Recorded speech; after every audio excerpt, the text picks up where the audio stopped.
Yeah, well, whatever. Yeah. How'd it go this week? It went pretty well. I think we're doing, like, walking past people is, like, amazing. Like, we can walk past people on the sidewalk and have no problem. They could have a stroller, it doesn't matter. We're not there with dogs, Okay. which is, it's only one So week. Greg and I also have like different experiences. Okay. I feel like we do different trainings and we have like different times with Chikkie. Okay. So in my opinion, where I go, because we go to different places also, he's been fine with dogs. Okay. But I think also with like the high, like he's not used to this one park, Okay. Wrightwood. I don't know Yeah. if you're familiar with Yeah, that, on but Ashland. Yeah. he is familiar with this other park, like Walsh Park, which is on the other end of Ashland also. Ashland. And so like Chikkie and I go to the dog park there like on an almost daily basis. Okay. And so we did like the trainings that Chikkie and I have done are in the Walsh Park. Okay. And he's familiar with it. Right. And so I think he does better there, but maybe it's because it's not like the high intensity of stimuli, or like maybe he's just familiar with it, or like whatever it is. Uh-huh. But he does okay. Like we were told many times that Chikkie's such a good dog by random people. So I would also just say that, like, I'll make a distinction between like seeing a dog over there and then like trying to walk past a dog on the sidewalk. He can't do that, like walking past a dog on the sidewalk. But like, if a dog is like here and we're walking by on this sidewalk, he can do just fine. So we've been getting past doing him this so far. thing where we like if a dog's passing us, we do that sit thing. Yes. Yeah. On the side. Yes. Yeah, and So he's much he more does able to better heal with rather that, than yeah. continue walking past. Yeah, I but don't if you know if sit I've done and that too position much, him, but- 6 or 7 feet away, Yep. then he's going to be okay. But closer than that, or like walking past, is still not quite Oh, there. I buzz the shit out of it. So, when it comes to, so at this stage, as often as you can, always step aside. Because it's that's the easiest way to control reactivity. Yeah. Okay. Now, the goal would be to be able to walk past dogs no problem. Yes. Right. And there's that can work a number of different ways. We can get dogs that do get to that point and walk past dogs no problem. Yeah. I get dogs where they'll step aside no problem, or passing by just doesn't work for the owner. And I'll get owners like, I'm gonna make this dog do it, this and that. I'm like, I appreciate the like Enthusiasm, yeah. the enthusiasm. I'm like, but this case is like so difficult, like it's probably not gonna happen, right? Right. So, but we work in stages. So we want them to get used to just seeing dogs in general. Okay. Now you said if you step to the side 6 to 7 feet, Yeah. right, and he's fine, and then you said any closer is where he struggles. So what we're gonna start doing is slowly closing that Yeah. gap. Yeah, testing. So- I don't No. know, Greg, because for me it's very different. Like we haven't really talked about this like with each other because we just also have like really busy. I mean, I have a very busy schedule, so like we don't end up like debriefing as much. But for me, like if a dog's passing here, like right there, and we're here, it's okay. Okay. But I don't know if that's like because he was tired out, or because he was, like that's not like a trigger, or it's because like we sat down early or late. Like I don't know what the difference in my experiences versus Greg's is. Okay. So not uncommon for dogs. Like I have another case right now. It's a Rottweiler, and with the husband, she's reactive. With the wife, she's not. Okay. So It's funny. It used to be like completely the opposite for us. Yeah, it's small sample size too, though. Yeah, I think I he's guess. only been to Walsh like twice, I think, so far. So Yeah. it's also, it could have just been Yeah. certain circumstances. and Walsh is the one he's familiar with already, Yeah. right? How Yeah. long has he been going to Walsh for? A few months now. Yeah, 4 months or so. Yeah. Okay. And then Wrightwood just recently? Yeah. Yeah, right when we used to just walk past and Okay. whatnot. So all those things factor in as well. So like your training is only as good as the environments you practice in. So if you always practice at Walsh Park, your dog will be great at Walsh Park. And then you go to Oz Park and it's not the same. You Yeah. go to, Yeah. Wrightwood or Palmer, not Yeah. the same, right? So definitely want to break away from routines. Sure. So if you always go a certain route, your dog will learn the route and be great. But then one day you detour off Yeah. the route and your dog is not so great. Yeah. So it's funny because Chikkie's really good at walking with Greg, but then Greg always follows a routine. I mean, it's just better for them. And then, I mean, it used to be, now we know not to do that as much, but with me, whenever I used to walk him to even just Walsh Park, it would be a mess. Like, just so much sniffing, so much reactivity, and I guess this is probably why, because he's more familiar with the other. Correct, right? Yeah. And at the end of the day, like you can think about it all you want and try to deduce why. it really doesn't matter when Right. it comes to the answer, because the answer is don't do that. Right. So, but yeah, but those are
Yeah, he's been also really good at whenever we stop, just sitting automatically. Gotcha.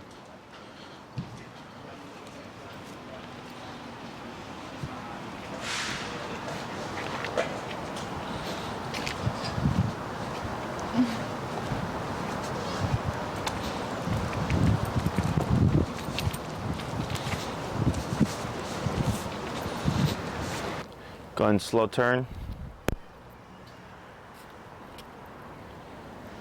Good.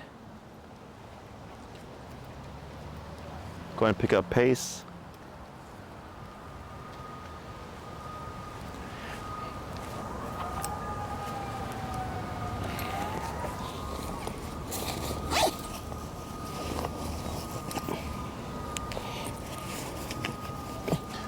Very good. Let's go ahead and swap handlers. The impression I have is like he's getting constant reinforcement, but then we're not over the course of the week. So, Sure. It's always like I had so much muscle memory to unlearn too. Oh yeah. Always redirecting him with The leash. pressure. Yeah. And now, but yeah.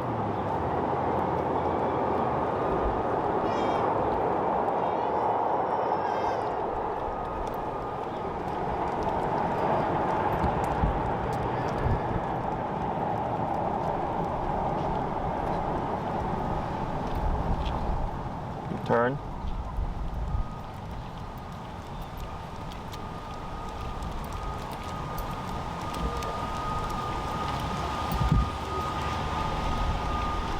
Now this looks good. So when you walk with him, this is like his positioning Yeah, for the most part. For the most part. For the first 5 minutes or so, it's a little bit of a struggle. Okay. Not like a struggle per se, but he really is worse, and you have to like remind him like this is happening, and he's more just likely to just run ahead of you. Sure. Get distracted and stuff. Okay, so we're gonna pause right here. All that looked good. So when you said for the first 5 minutes, and this is because this week we're starting lower, right? Yeah. Where would you find yourself ending most of the time when you found that he was like at his best? Pretty much like what you saw here, like if, just for an extended We're period at of time. 65 right now. Oh, in terms of the number. Sorry. Correct. Yeah, probably. Like I would do 65 because I would sometimes turn it up in the case that there was like a dog or like an aggressive situation where he's more like active and I need a higher number, and then I would turn it down slightly afterwards, like down Okay. to 15 notches. I don't know if that's the wrong thing to do. No, it's fine. I start at 45, and then I usually end up around 55, 60. And that's where he like you He's find. at 65 right now. Uh-huh. Because, I mean, we just swapped. Sure. Probably a little higher. Like I would start at 50 and then end around 65, 70. Okay, so what I would do is start your walks at 65, Okay.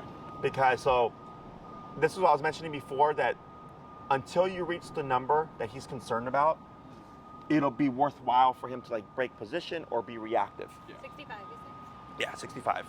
So, because you said you usually end 55, 60, and he said you usually end about 65, 70, right? Yeah. So I'm going to go kind of like in the middle, higher end of that, so 65. And so now what we want to see is, let's say you come out for your walk, he gets ahead of you, you turn and tap, he's like, "Ooh, holy crap, Yeah. we're at 65 at the get-go now." Yeah. So now he's thinking he doesn't have that, 5-minute window to be a brat before you hit 65. Yeah. Okay? So dogs, and like to give you an example, I had a client whose dog was an Australian Shepherd, and he would go in the garbage, okay?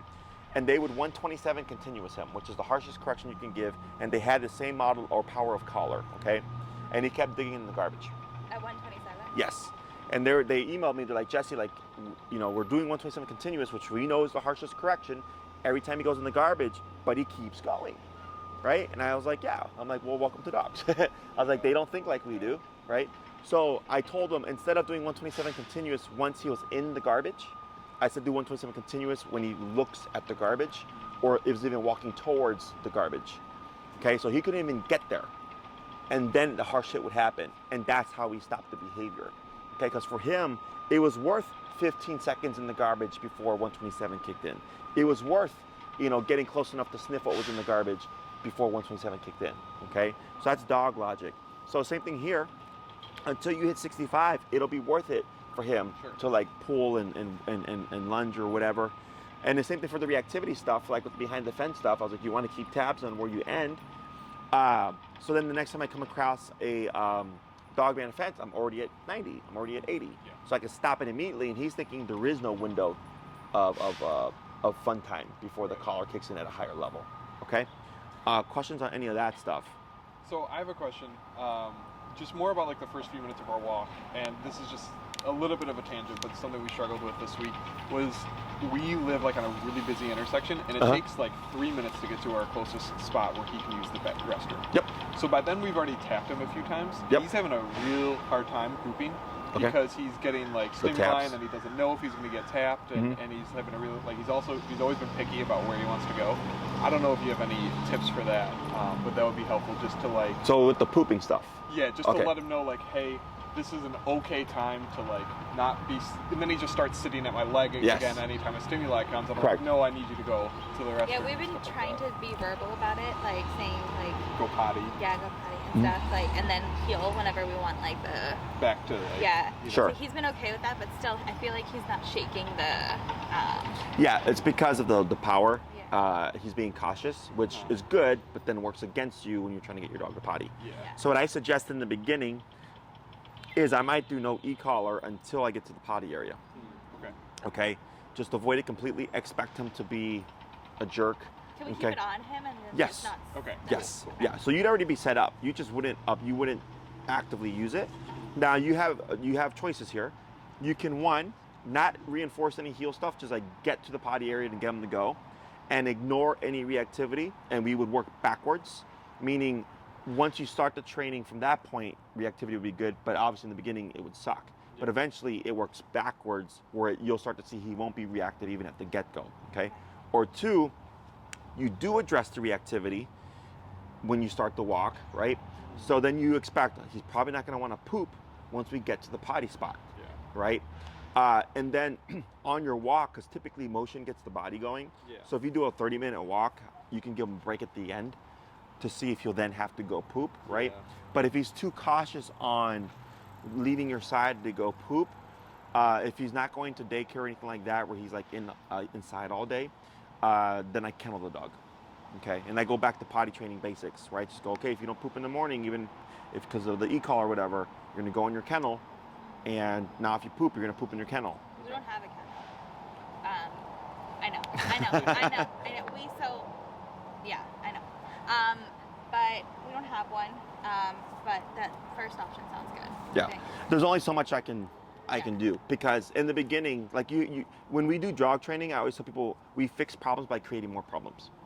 Okay, so we're like addressing the problem of reactivity and the leash pulling and stuff with the e-collar, but now we're creating the problem of, well, now he doesn't want to leave your side, which then he won't poop. Now it will get, like we will get over that, but in the beginning he's going to be more cautious. Sure. Okay, so that's why I just go ignore the stuff in the beginning, and you can try to address the reactivity, but then if you notice like, yeah, he won't poop if we correct him, then I ignore it, and then because technically, once you start the process is when it matters. Yeah. Because people are concerned, like, well, Jesse, won't the dog get like confused? Because sometimes he gets corrected for reactivity and sometimes he doesn't, right? Yeah. And I go, yes, but the dog will learn the pattern. Okay. Where he'll learn, like, in the beginning of the walk, I won't get remoted, so I'm going to get away with it. But then you can let him poop. But once he gets comfortable with the e-collar and understands that it's not a thing he should be afraid of and it's really a line of communication, you'll start to see him ease up, and when you release him, he'll actually release, which then lets you allow him to poop. So, but it's hard to work on everything at once. You just gotta do it. You gotta trade. Okay, cool. Okay. I've been like buzzing in for like little reactivity things. Now I think prior to pooping, we'll just have it be only if there's like a dog and I need to get control of him or something like that. Yeah. But if it's just like somebody walking by and he's just like that, then I can just let it go until he poops. And just up on the prong. Yeah. Okay. So and then it'll be a couple of weeks though. Every dog's different. The main thing is always more exposure, because people, when they see that, they lay off of the e-collar, and it actually just prolongs the process because he's not getting as much of it. Right. So in order for him to get over it, he needs a lot of exposure. So then you just do yourself a disservice, because you're trying to, you know what I'm saying, like you're trying to balance things out, but it just makes it harder. Sure. Do we still do that verbal like confirmation, like, hey, like this is the time? For potty and then heel. Oh yeah, like break, yeah. So today we're gonna cover actually adding in the verbal heel cue, because last week we were just working on the exercise. Now I use heel differently than I think most trainers teach it. Okay. Most trainers, people think heel is like return to my side, and then like a walk with me. For me, heel is strictly just walk with me. Okay, so I wouldn't say, if he was over there, I wouldn't say heel and expect Chikkie to come to my side like this. Heel would be just come to my side and now we're walking together. Okay, like a direct come, as opposed to like this. This would be a recall. Yeah, come to me. We have a different word for recall too. We use here? We use back. Back? Yeah. That's fine. Your words can be whatever. It's just the application of the heel, for me, is different. Okay?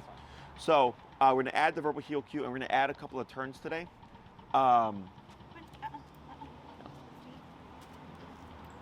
going to add a couple of turns today while he's in the heel concept that are body language based. Sure. Okay? So you guys heel him on the right side, right? Yes, that's right. Okay.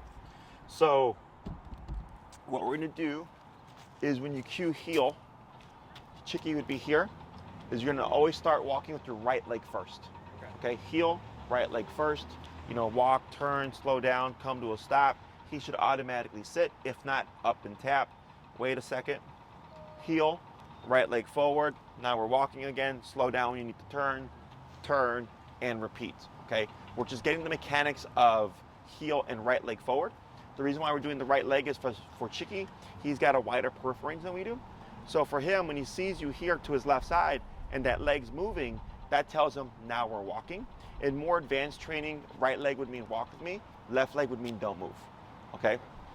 And all that is is consistency of which leg you move with. So technically speaking, if you say heel, you come to a stop, Chikkie sits. If you walked with your right leg and you didn't say anything, technically he should walk with you. Okay? Because you've cued the word of heel. Once you've cued the word, he is clocked in. So technically speaking, you don't have to repeat it until you've released him. So if I say heel and I walk for 30 minutes and I stop and I only say it once, technically the entire time he's in the concept of heel.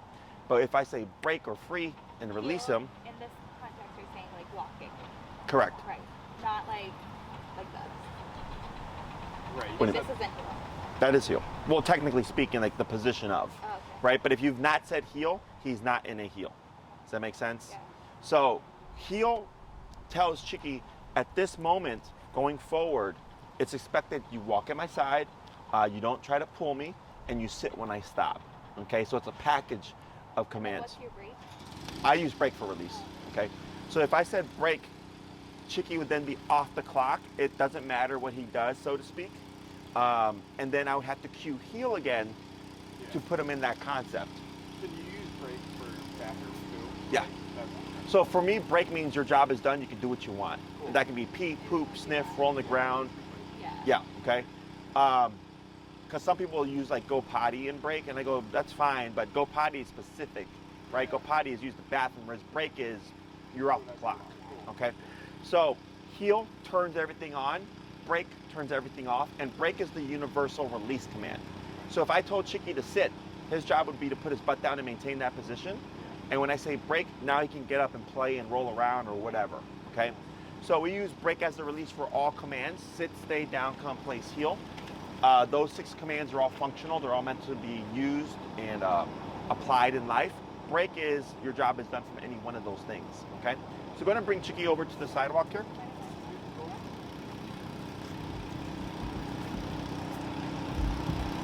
All right, and you're gonna come to a stop, okay?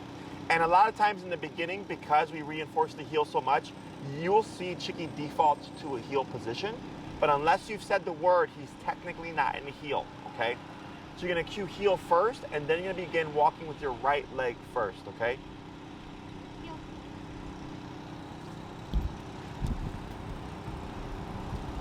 Good, slow turn, yep. And you'll slow to a stop, right? Good, wait a second. Heel, right leg. Heel. Good, we're gonna do that 3 more times.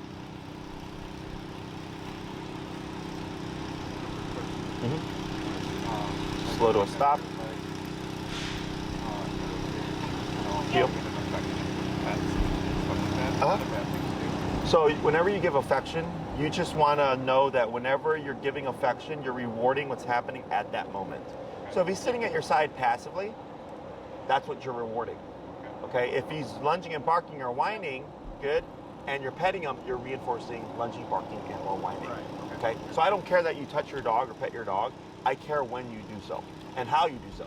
Because like, let's say right now we're trying to get Chikkie to learn how to be passive to help him with his reactivity. And if you're like, good boy, Chikkie, right? And you're putting energy into him, you're now just going against yourself. Okay. Should we use that as a tool in our toolbox? Like that kind of positive reinforcement of affection, or Yeah. We're gonna switch handlers here. Yeah, you can use that again, but just like, let's say he sees a dog go by and he does not react and he does not whine and he's just completely passive.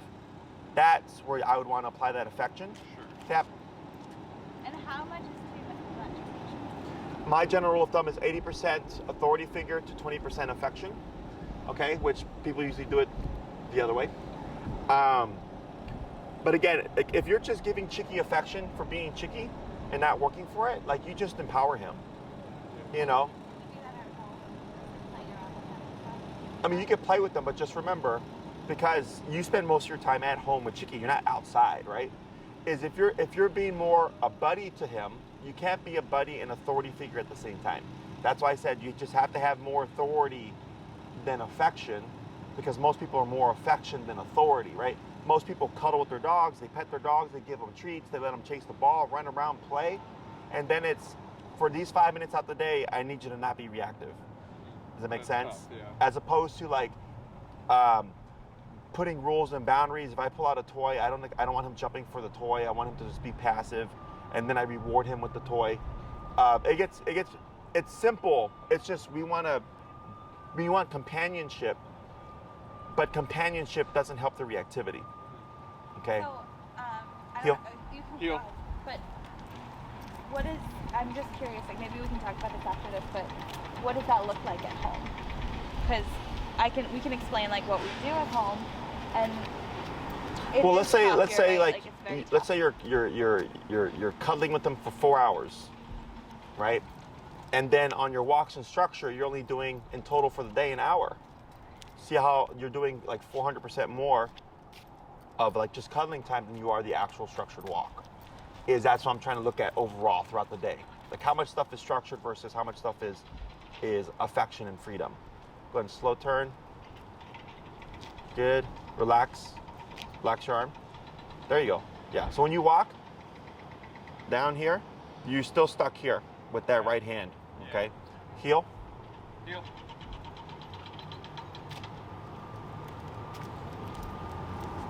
So he definitely has more freedom and he is more reactive inside the house now. Go ahead and slow down, slow turn. And we're going to cover more stuff that's going to give you more structure to practice throughout the day.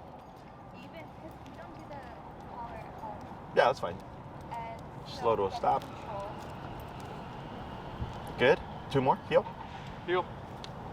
Getting control at home is a little bit difficult. Like, Yeah, we're going to cover that. okay, Yeah. our biggest issue is windows. Yeah, that's common. Yeah. And I love the natural light. Go ahead and slow to a stop. Good. And 1 more. Heel. Heel. And slow to a stop. Very good. Yeah, we're going to cover all that stuff in pieces. So as you get more information, you're going to be able to practice more structure. Okay?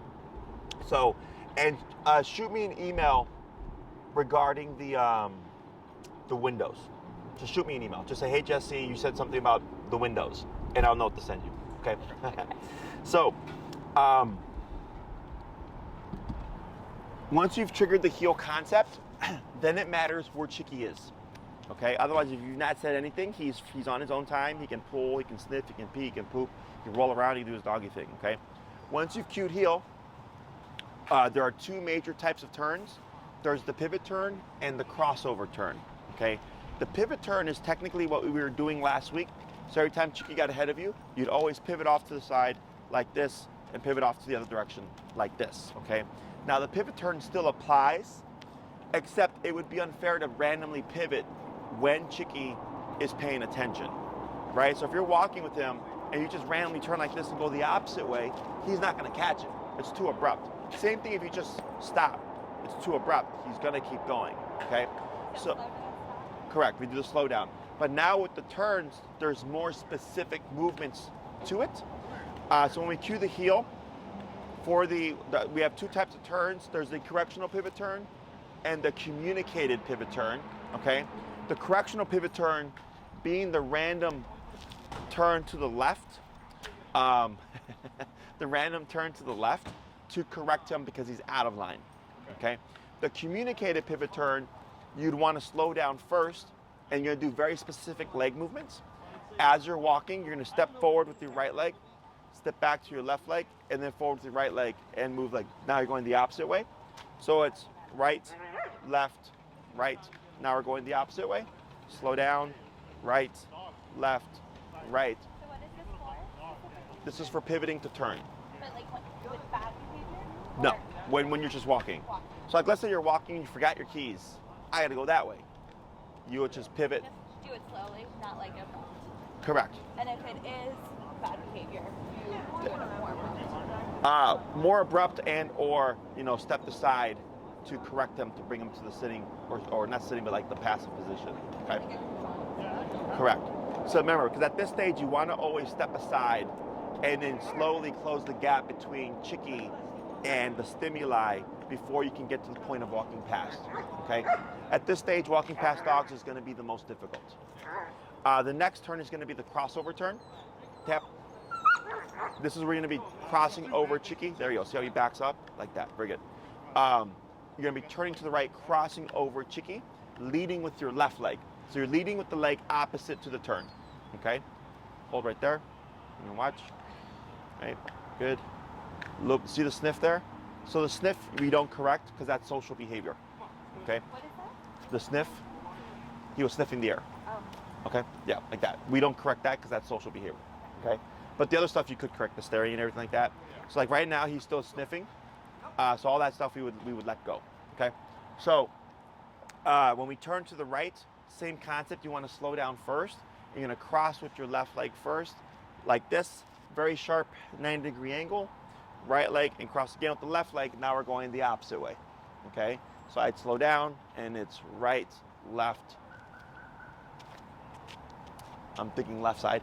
Left, right, left. Okay? So the reason why we lead with that left leg is for Chikkie, it gives him space to see something's happening, and he should naturally just turn with you. Okay? Some dogs stop. That's fine. You would just commit to your turn, and once you complete it, you should see Chikkie get up and try to follow you. How strict should we be on the corrections with this one, like of the tapping him? Just because it's like sometimes harder for him to see, like he's turning, so if he takes a wider turn around. Oh, here there would be no corrections. No correction. So the only way you would correct is if Chikkie got ahead of you. Okay. Okay? So when you do these, the reason why we do them in a very specific fashion is it allows him to read your body language to see what you're doing. Okay? So I have you do a few, and then you'll see what I mean. Okay? So we're gonna start first. Situation where you would do a left-hand turn versus a right-hand turn? If behind you there's like people and you can't pivot back, but the side of the sidewalk is clear, then you can do this to come back the opposite way. So it depends on what's going on in the moment, right? So like let's say right there, behind me you got a bunch of people. I can't just do this because now I'm walking into people, right? But if I know this side of me is clear, I can cross over. People are behind me, but I'm on the clear sidewalk. Or let's say the sidewalk is busy, right? The side of you is busy, but behind you is clear. Now we have the pivot turn, and I can stay in my lane. Okay? So the first one's a pivot, the second one's called what? The crossover. Crossover. Yeah, so we're gonna start first with the pivot. We're gonna do a batch of those, and we're gonna go into the crossover. Okay. Okay, when you're ready, watch here.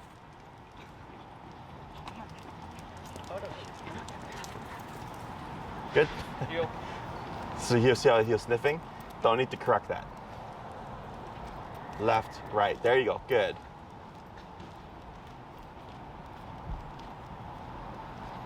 Right, left, right, perfect. So you see how he's just curving around you? Yeah. And this one he's used to because we do. Sure. Right, left, right. Good. Now here, go ahead and pick up your pace.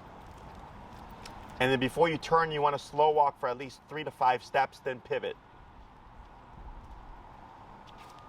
Right, left, right. Perfect. Couple more.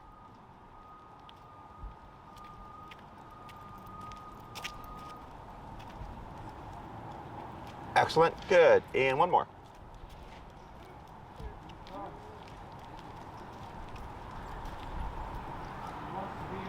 Right, now slow to a stop.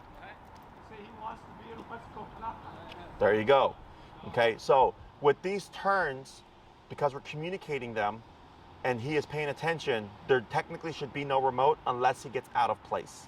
Okay, so if like, let's say you slow down and Chikkie kept going, don't worry about right, left, right, because he's already paying attention. You would just pivot, turn, and tap right there, okay?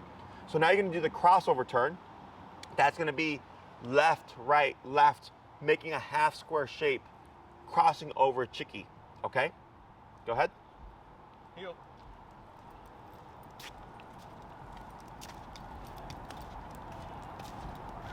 Left, right, left, just like that. Very good.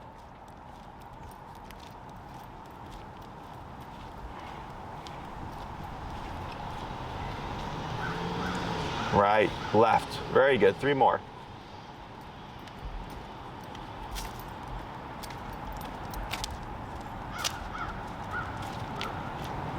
Excellent. 2 more.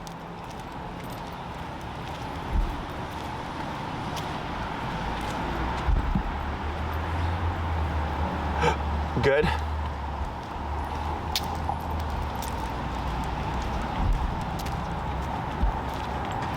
And last one.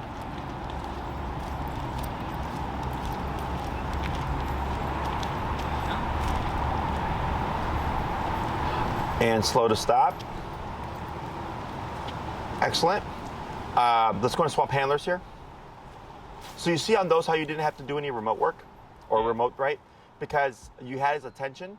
So then when you use your body language to communicate, he's able to play off of that and move with you without having to be remoted. Sure. Okay. So these movements are to give to bring fairness to the heel, so that he can see what you're doing and avoid the pressure. But if you slow down and he passes you, he's not paying attention. Pivot, turn, and tap. Right. Okay. So you're going to start first with the slow pivots. That's going to be right, left, right, going to your tap to your immediate left 180 turn. Okay.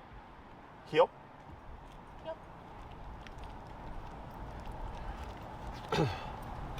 Sorry, I didn't. Right, that's okay. Yeah. You got it. Right, left, right. That was good. Tap forward. Good. Tap forward. Right, left, right. You got it. Good. 3 more. So last week and like our homework over the last week, we did turns and kind of just whatever. Tap. Right. Keep going. Keep going. Keep it moving. What's that? Last week we did like turns of whatever footwork we wanted. Throw that out the window and then. Correct. Now it's this. Cool. Yeah, because last week I was just focused on getting Chikkie to Sure. follow your lead. Cool. Right, so technically you don't need to do these movements. Like if you just slow down, he's able to pick it up. This just actually smooths it out a lot more.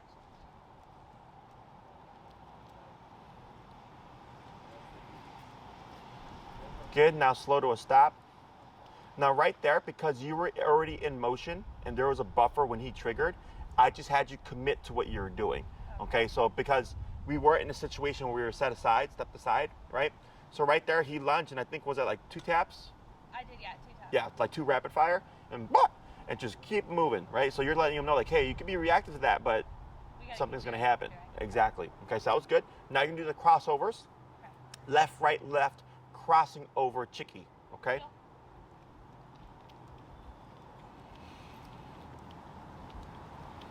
Left, right, left, very good, and forward, excellent. So it doesn't really matter how he turns with you, just that he turns with you. Okay? Because some dogs will like stop when you cross over them, and they'll even sit down, but then when you complete the turn, they'll get up and start walking with you. That's technically fine. There's no real specific way of how he has to perform this.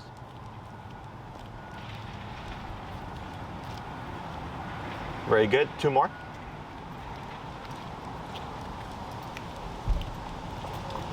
Does it matter that we're on a sidewalk here? What do you mean? Like at Wrightwood, there's no sidewalks. Really? Oh, it's the same stuff. Cool.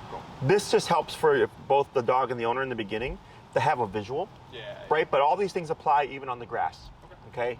There doesn't have to be any clear distinction for the dog for them to get this. Typically, it just comes down to in slow to stop.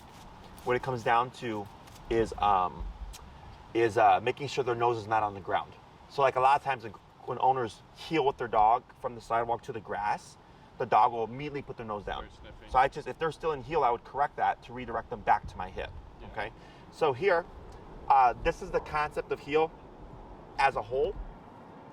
heel, walk with me, stay with me, sit when I stop. And then these turns, the crossover and the pivot turn go into effect, okay? So if he's not in a heel and you're walking with him in a loose fashion, I wouldn't try to cross over or pivot or whatever because he's not in that mode, okay? Once you've cued the word heel, all these things go into effect. So if you slow down and your intention is to do a crossover turn and Chikkie keeps going, what do we do? And? Turn. Yes, tap and turn, right? Because you did your part, you slowed down. Chikkie keeps going, that tells you he wasn't paying attention. We have to correct that, turn and tap to bring him back to our hip, okay? Until eventually he's so well trained, you don't have to do that anymore. He'll just do all these things with you, okay? What I suggest in the beginning, because it's not common for us to move in a very specific fashion like this, is in the beginning of your walk, like let's say in your case, after he potties, right? You would start your process. You'd be at 65 already. You're gonna do 5 heels to stops, 5 heels to pivot turns, and then 5 heels to crossover turns. So you would do like what we did here, right? Taking up about the same amount of space. Yeah. And then you'd go on your walk. Yeah. Okay, this is to warm yourself up. This is to get it built into your muscle memory because we typically don't do a lot of turns on our walks, right? So this just kind of forces you to actually practice it each time. And then the hard part's gonna be when you're walking with Chikkie is utilizing these movements. So like, let's say you're walking, you're gonna turn right and there's a bunch of people coming by. Now you gotta time your movements and you gotta time your leg movement and your steps and turning, right? To make it as smooth as possible. In terms of slowing down, you can walk as slow as you want for as long as you want, okay? There's no rule of like you have to make a turn by the 3rd step. So if you have to slow down for 20 steps before you have it down to make that right turn, that's perfectly fine, as long as he's staying at your side, okay? So the abrupt pivot turns, where we randomly turn like we did last week, are when Chikkie is not paying attention, when he's passing you, okay? There's the 2 most common mistakes that people make or issues that people have with the heel and the turns is if you're turning and you feel like you're crashing into Chikkie, you're not slowing down. Okay, that's almost always one of the signs is the owner's not slowing down. They just turn, and because it's so abrupt, they crash into their dog. The second one being they'll slow down, but then they can't turn because the dog keeps forging. They're too low in the collar. Okay, it's gonna be one of those things. So if you're slowing down with Chikkie to do a turn, and he keeps going, that tells you you're probably too low. You need to adjust that collar. Yeah. Okay. Questions on any of this? We go on like we tend to do like 15 minutes of training and then we go for like an hour-long walk. Mm-hmm. So should we like while we're on the walk intermittently also just reinforce those things? That is your training. 5-10 minutes. Okay. Yeah. So if you go on an hour-long walk, right? Yeah. For let's say you could do 5 minutes in the beginning for a potty break, and then you do 15 minutes of structured heel. Yeah. Then you give a break of another 5 minutes, and do another structured heel, and then at the end you do another 5 minutes. Right? Is the training isn't train and then we just walk. The walk is your training. Right. So then instead of doing the 15 minutes and then an hour, I would just do the hour and incorporate the training. Okay. So like my guys, when I go on a walk with them, they're in the heel. Yeah. Until I give them permission, and then they'll go off and explore and run around and stuff. Yeah. Okay, that's how we practice, and that's like that. What I said earlier: 80% structure to 20% play, right? Or 80% authority to 20% affection. How do you, so you said that you let your dogs go on like a play. Uh-huh. Do you let them go on a play, should I tap him? No, he's fine. He relaxed. Should I let, like, if we let them go on a play and then let's say like something happens where he's like going towards like a person or something like that, or another dog, like, do you still correct them at that point? Oh yeah, you can always correct for behavior, even if he's on his own time. Like let's say right now he was like sniffing and peeing and pooping, and all of a sudden he looked at the dog, started growling, boom. Yeah. So even though he's on his own time. If he's like, how far away is comfortable, like for us, like as we're training, right? How far away can we keep him and still feel like we have control? You know, like As long as you're At this stage, I mean, you have a mile range with that. yeah. You know, I mean, you're not going to get that in the city, but obviously We're it's not more gonna than enough do- range yeah, for we're the not gonna family. do anything off leash until we do that in the training as well too. Should we do anything off leash? No. Anytime you use that collar, always while he's on the leash or if he's in an enclosed area. Yeah. Okay. Okay. So if he was like in a yard and he was fence fighting, you can use it because I'm not worried about him running away in the yard. Yeah. Okay. How do you feel about dog parks right now for him? If there's been no issues, I don't have an issue with it, but I would most likely stay away from the remote there. Because in case something happened, I wouldn't want you to remote him and then him think it's something to a dog within the park. Because, Right. Okay, makes sense. like, let's say there's a scuffle and he's in the scuffle and you try to remote him to back him out, he might perceive that collar as a bite from another dog. Oh, he doesn't get. So what? Okay, a situation happened at the dog park where there was a scuffle and he was going towards it, and I just like stopped once or twice. And then stopped him? And then he stopped. That's fine. Because he was away from it. But if he was in the midst of it, we would want not want We to do don't. it. At the moment. Yeah. Okay. Like, he hasn't gotten so far. Like, soon as he's like paying attention to something that he's not supposed to be, we're just. Sure. I mean, I am. Okay. At that point. That's fine. And dog daycare's okay too. Just like Yeah. like we He don't do loves it more it. than once a week. He's never had any issues with that. That's fine. What I care about is all this stuff here. Cool. Okay. My next client is here. Okay. Sure. I'll grab your mics. Awesome. And then if anything pops up, oh, shoot me now.